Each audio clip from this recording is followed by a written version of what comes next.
Hello, ladies and gentlemen, Basil here. How we doing, guys? Welcome to Gaming Analytics, Episode 1, Starcraft 2 Edition. This is a new video series I am going to be starting that focuses on analyzing and kind of critiquing what I did right, what I did wrong in my video game life, I guess. I enjoy kind of critiquing myself anyway, so I thought I'd make a video series out of it. It's one of the best ways to improve your gaming is to always critique yourself, always watch replays if the game allows you to, and just kind of always say, what could I have done better? So I'm playing as Terran. I do play as random. I did spawn as a Terran player on the ladder. This is my second game back into the ladder of 2 months of rustiness, which sucks. My opponent is Dubsy. He is a Protoss player. He just supply blocked himself, unfortunately, which is bad. And as you can see, my SCV is actually coming down here, and I decided to go for a proxy 2 barracks into a bunker contain, or a bunker rush, whatever you want to call it. I enjoy this play as a Terran immensely because most of the opponents don't expect it. And usually, if they don't scout it, it almost guarantees you a win. And the reason being is I am a terrible Terran player. The races I'm most experienced with are Zerg and Protoss, and my Terran is just not that good.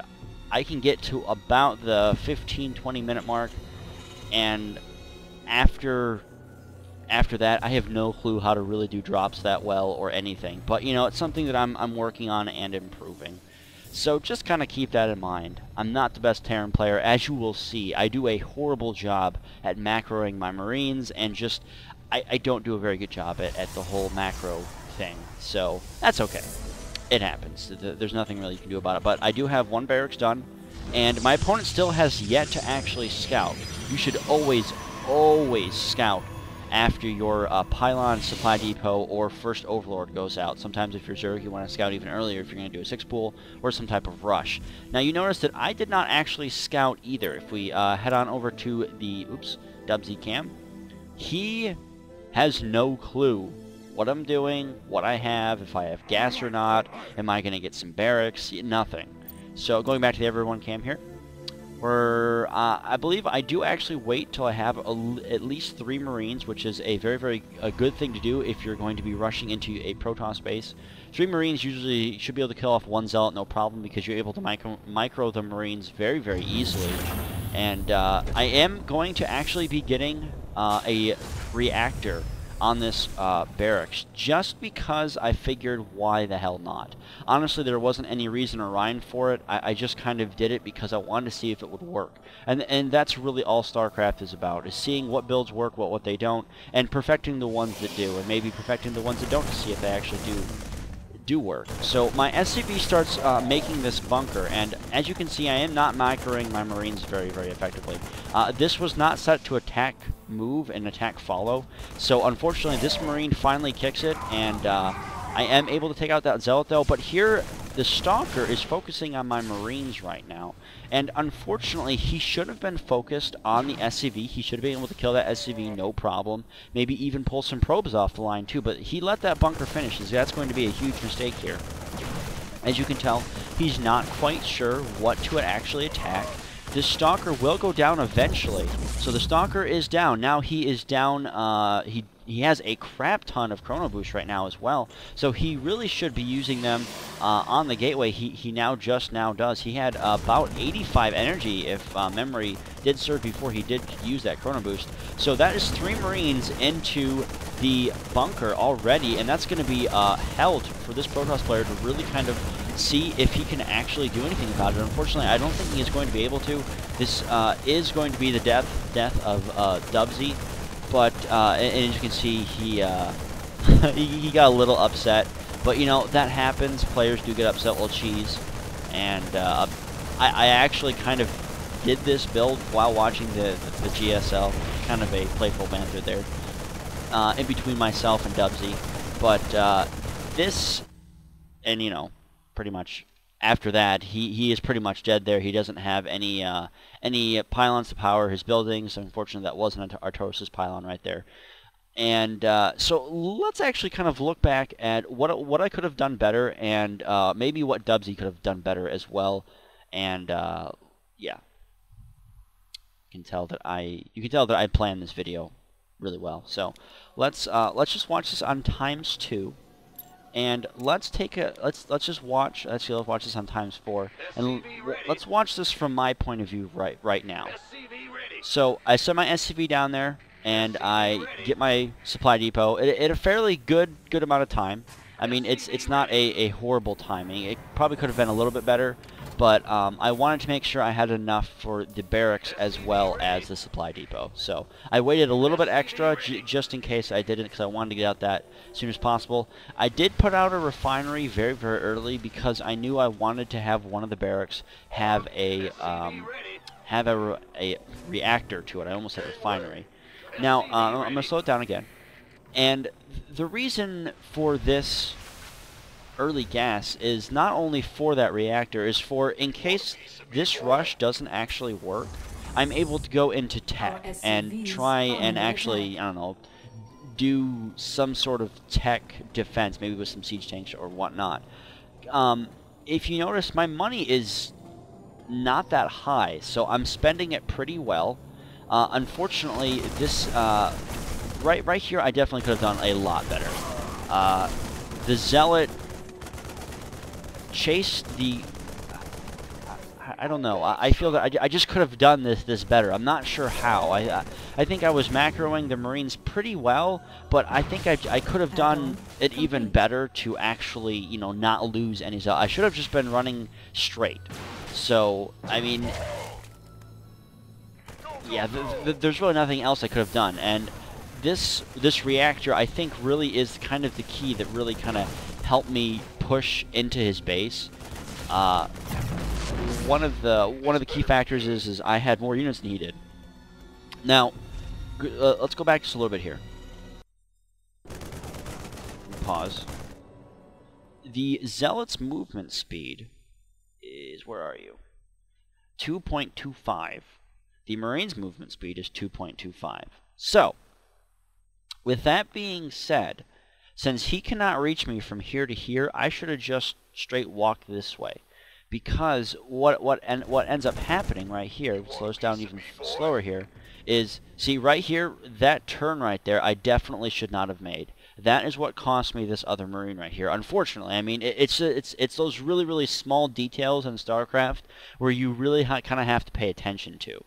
So I should have just been completely aware that they both have the same movement speed, and I should have just done a straight walk all the way down to these barracks, because this Marine would have been able to clean up the Zealot, not a problem. He only has 17 hit points left, no shields. This Marine probably would have lived. So that Marine goes down. Now, once the Stalker pops out right here, Dubsy definitely should have just said, you know what, I know there's a couple Marines coming, but he would have been able to take out this SCV in no time. He attacks at 1.4 seconds, which is very fast. It's very fast attacking speed, and he does 14 damage to armored units, which SCVs are considered armored units because they're not...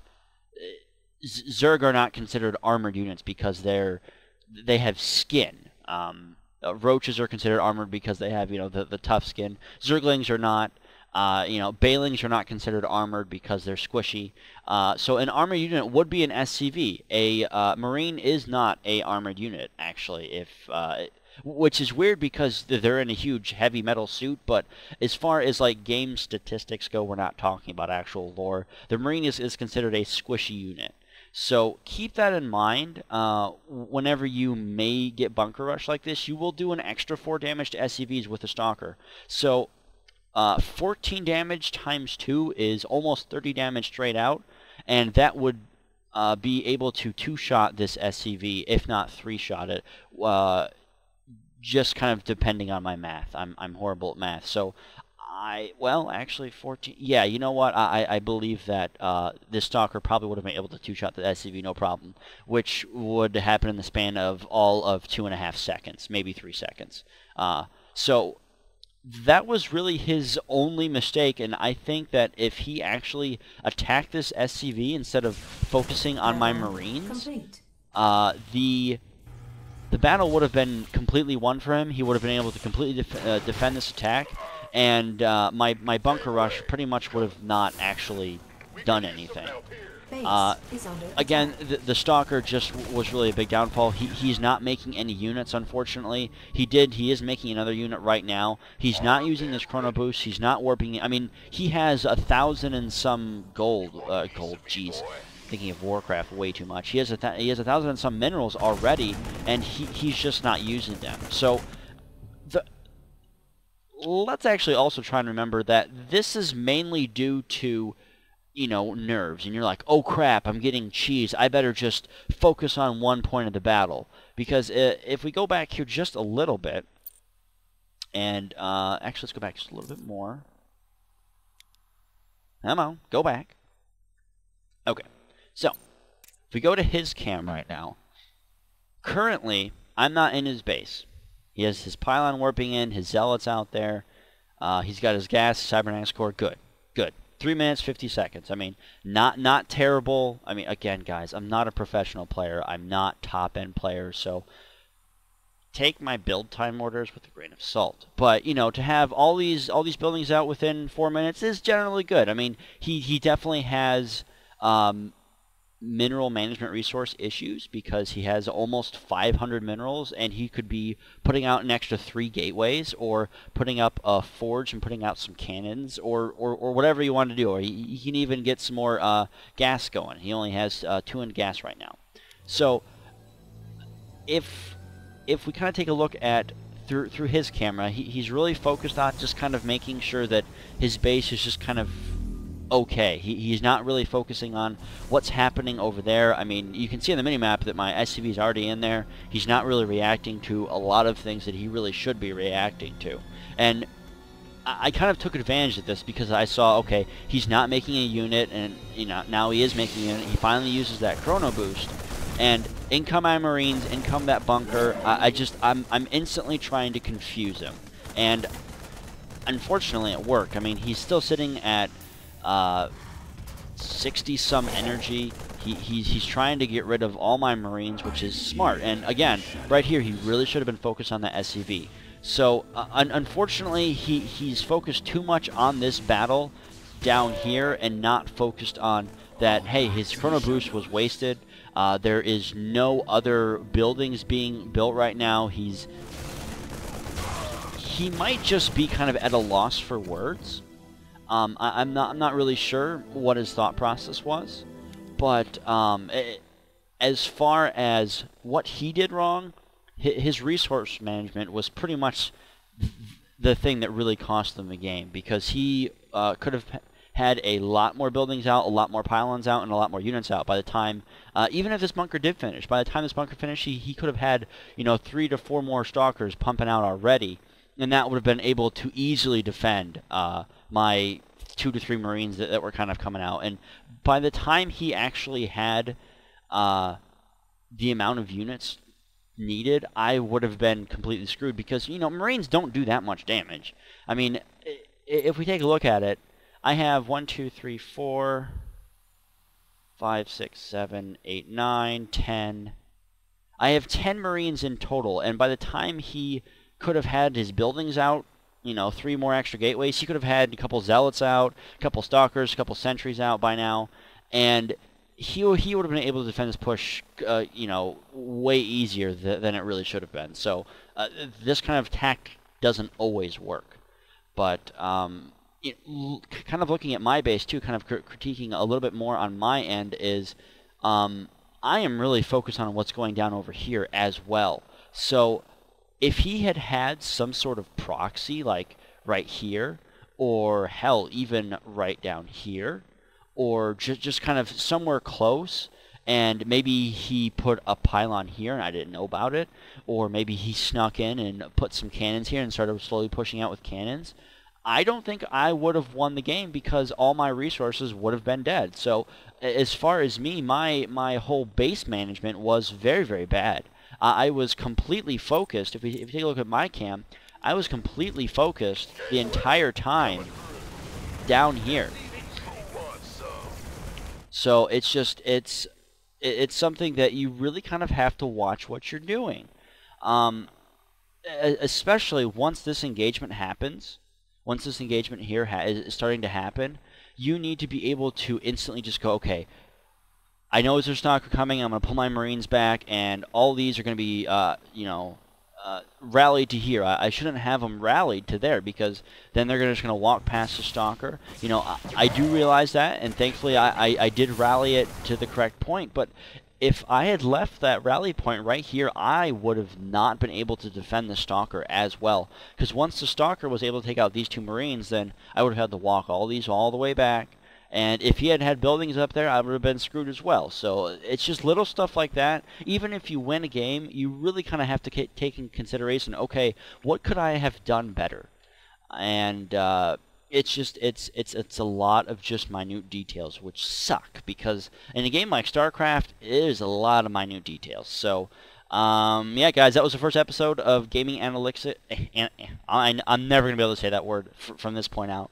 Gaming Analytics, episode 1, Starcraft 2 edition, and I hope you guys enjoyed it. As always, guys, please leave your comments, good or bad, down in the comment section below, and please check out the affiliate channels that I am now a part of, codeboxmedia.com. It's just / codeboxmedia, very easy to find. That is where we will be covering a lot of the business side of technology, gaming, media, esports coverage, etc., gaming convention coverage, and all the other fun, good stuff. And as far as the channel goes, yeah, it's going to be a lot of gaming analysis. I'm probably going to do a couple montages every once in a while, but those take time and a lot of work. And you know, I have a job like every other person that has a family and whatnot. So my time is limited, but I am looking forward to getting back into the YouTube scene and into the competitive scene of StarCraft 2 and all the other fun stuff. So to my subscribers that have been held on for the past couple of months, I thank you for being patient. And I hope that this video series is a good reward to your patience. And for those of you who are watching that are new, welcome. Thank you again. Please subscribe if you enjoy my channel. And if you don't, please give me an honest comment of how I can improve, and just kind of how you think that maybe I could better my series, or if you have another idea for another series, shoot that out as well. Last but not least, please check out Shriggs' channel. It is Shrigsable. It will be in the description below. And I'll see you guys next time. Bye-bye.